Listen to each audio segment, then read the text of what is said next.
Hi, welcome to our channel Eat Sleep Repeat.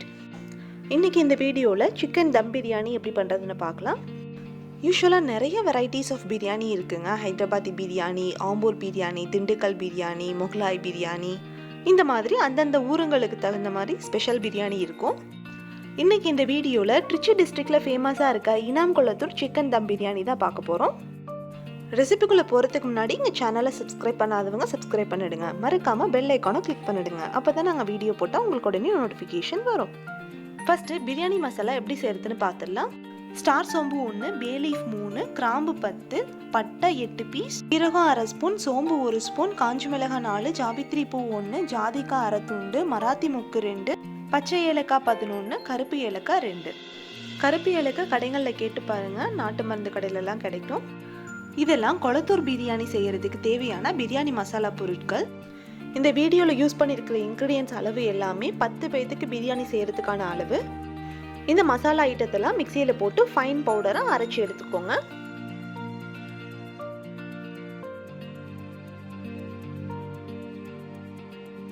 Biryani masala ready ஆயிடுச்சு. தண்ணி ஊற்றாமல் இந்த மாதிரி ட்ரையாக அரைச்சிக்கோங்க. அடுத்ததாக 2 கை நிறைய சின்ன வெங்காயத்தை எடுத்து உரிச்சு வச்சுக்கோங்க. ஒரு கைப்பிடி புதினா, ஒரு கைப்பிடி கொத்தமல்லி தழை, இதோட 4 பச்சை மிளகாய். இது எல்லாத்தையும் நம்ம மிக்சியில் போட்டு நைஸாக அரைச்சி எடுத்துக்க போகிறோம். இந்த மாதிரி பேஸ்ட்டை அரைச்சி போட்டோம்னா பிரியாணியோட ஃப்ளேவர் ரொம்ப நல்லாயிருக்கும். இப்போ நம்ம பிரியாணி செய்கிறதுக்கு தேவையான பொருட்கள்லாம் பார்த்துடலாம். பிரியாணி அரிசி 1.5 கிலோ, பிரியாணி மசாலா தேவைக்கேற்ப, வெங்காயம் 6, தக்காளி 8, ஜிஞ்சர் கார்லிக் பேஸ்ட் 100 கிராம், கிராம்பு 4, சீரகம் 1 ஸ்பூன், சோம்பு 1 ஸ்பூன், பட்டை 2 துண்டு, ஏலக்காய் 3, பே லீஃப் 1, லெமன் 2, தயிர் 200 ml, புதினா கொத்தமல்லி சிறிதளவு, 5 பச்சை மிளகாய். ஃபுட் கலரை தண்ணியில் மிக்ஸ் பண்ணி ஒரு 50 mlக்கு ரெடி பண்ணி வச்சுக்கோங்க.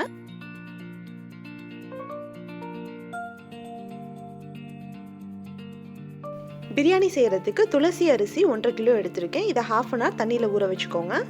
எப்பயுமே பிரியாணி செய்கிறதுக்கு பழைய அரிசியாக இருக்கிற மாதிரி பார்த்துக்கோங்க. புது அரிசியாக இருந்தால் சாதம் உடஞ்சிரும்.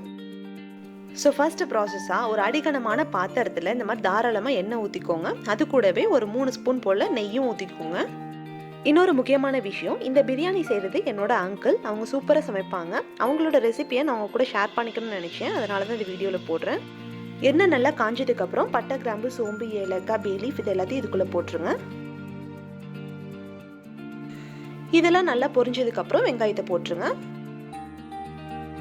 வெங்காயம் நல்லா ப்ரௌன் கலர்ல வர வரைக்கும் இதை நல்லா வணக்கணும். இதுல கொஞ்சம் உப்பு போட்டுருங்க. இது நல்லா வணக்கிக்கோங்க. பாருங்க எந்த அளவுக்கு நல்லா ப்ரௌனா மாறி இருக்குன்னு. நம்ம ஃப்ரைட் ஆனியன்ஸ் சொல்லுவோம்ல, அதுதான் இது. இந்த மாதிரி ஃப்ரைட் ஆனியன் போட்டு நம்ம பிரியாணி செஞ்சா டேஸ்ட் ரொம்பவே நல்லா இருக்கும். இதுல இப்போ அரைச்சி வச்சிருக்க வெங்காயம், புதினா கொத்தமல்லி பேஸ்ட் சேர்த்துருங்க. இதை இப்போ நல்லா வணக்கி விடுங்க. எந்த அளவுக்கு இதை நம்ம வணக்குறோமோ அந்த லெவலுக்கு பிரியாணி டேஸ்ட் நல்லா இருக்கும். அதனால பொறுமையாக எண்ணெயெல்லாம் பிரிஞ்சு வர வரைக்கும் வதக்கி விடுங்க. இதில் அடுத்ததாக பச்சை மிளகாயை போட்டுருங்க. இதையும் நல்லா வணக்கிக்கோங்க. இதில் 2 ஸ்பூன் மிளகாத்தூள் போட்டுக்கோங்க. 2 ஸ்பூன் தனியாத்தூள் போட்டுக்கோங்க. இதை நல்லா வணக்கிக்கோங்க. அடுத்ததாக இதுக்கு மேலே 2 ஸ்பூன் ஜீரகத்தூள் போட்டுக்கோங்க. இதை நல்லா வணக்கிக்கோங்க. இந்த மசாலாவோட பச்சை வாசனையெல்லாம் போகிற வரைக்கும் நல்லா வணக்கிக்கணும். அடுத்ததாக இது கூட 2 ஸ்பூன் அளவுக்கு கரம் மசாலா தூள் போட்டுக்கோங்க. இதை நல்லா வணக்கினதுக்கப்புறம் சிக்கனை இது கூட போட்டுருங்க. நான் இன்னைக்கு 1.5 கிலோ சிக்கன் எடுத்திருக்கேன். இந்த மசாலாலாம் சிக்கனில் ஒட்டுற மாதிரி நல்லா பெரட்டி கிண்டி விடுங்க.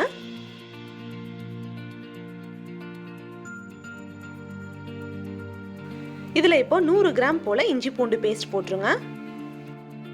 இதை போட்டுட்டு நல்லா வணக்கி விட்டுருங்க.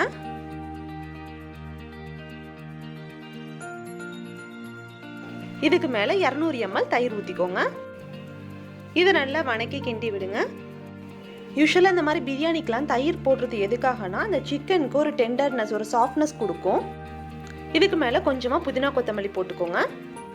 நல்லா ஃப்ளேவர் கொடுக்கும். இதை இப்போ கிண்டி விட்டுக்கோங்க.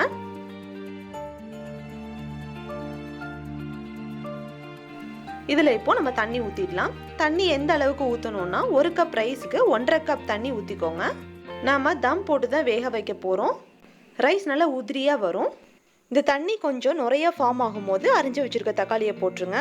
இந்த ஸ்டேஜில் தக்காளி போட்டதுனால நமக்கு கடைசியாக சாதம் ரொம்ப கலர்ஃபுல்லாக இருக்கும். இந்த ஸ்டேஜில் பிரியாணிக்கு தேவையான உப்பு போட்டுக்கோங்க. இதை இப்போ மூடி வச்சுருங்க. தண்ணி நல்லா கொதிக்கட்டும்.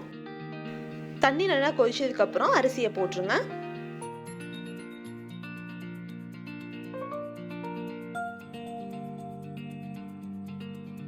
அரிசியை போட்டதுக்கப்புறம் இதை நல்லா கிண்டி விட்டுருங்க.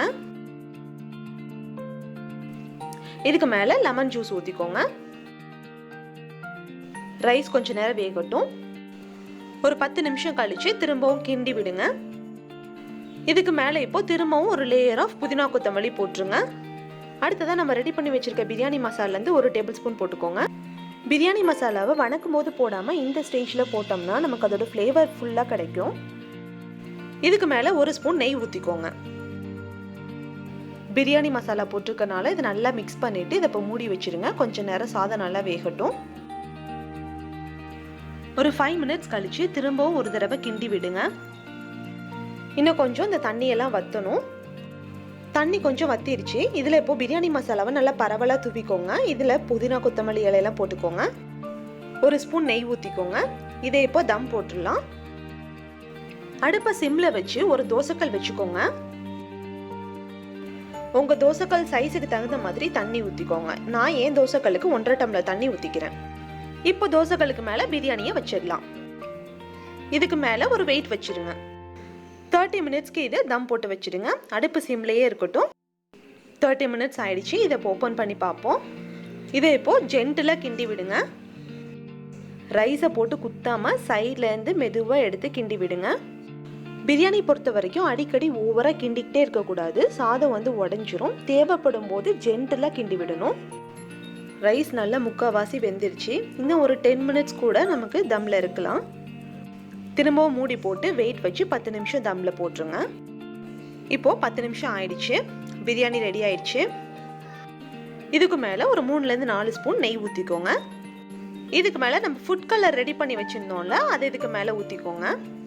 நம்ம ஹோட்டலெல்லாம் பார்த்துருப்போம், பிரியாணி ரைஸில் அங்கங்கே கலர் ரைஸ் இருக்கும். ஸோ இந்த மாதிரி பண்ணால் நமக்கு அப்படி கலர்ஃபுல்லாக கிடைக்கும். இதுக்கு மேலே ரெடி பண்ணி வச்சுருந்த பிரியாணி மசாலாவை தூவிக்கோங்க.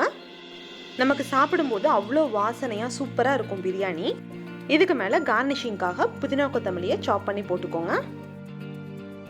ஃபைனல் டச்சாக 2 ஸ்பூன் ரோஸ் வாட்டர் ஊற்றிக்கோங்க.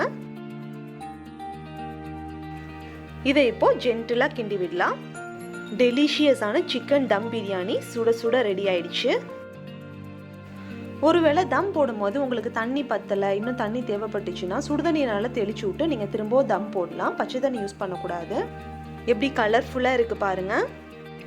சாதம்லாம் நல்லா உதிரி உதிரியாக வந்திருக்கு. பார்க்கும்போதே சாப்பிடணும் போல் இருக்குல்ல. இதை இப்போ ஒரு பவுலில் போட்டு சர்வ் பண்ணிடலாம். அவ்வளோதாங்க, குளத்தூர் ஃபேமஸ் சிக்கன் தம் பிரியாணி ரெடி ஆயிடுச்சு. கார்னிஷிங்காக கொஞ்சமாக கொத்தமல்லி தலை தூவிக்கலாம். நீங்களும் உங்கள் வீட்டில் இந்த சிக்கன் தம் பிரியாணியை ட்ரை பண்ணி பாருங்கள். உங்களோட ஃபீட்பேக் எனக்கு கமெண்ட் பண்ணுங்கள். கண்டிப்பாக உங்களுக்கு பிடிச்சமான ஒரு புது ஃப்ளேவரில் பிரியாணி சாப்பிட்ட திருப்தி இருக்கும்.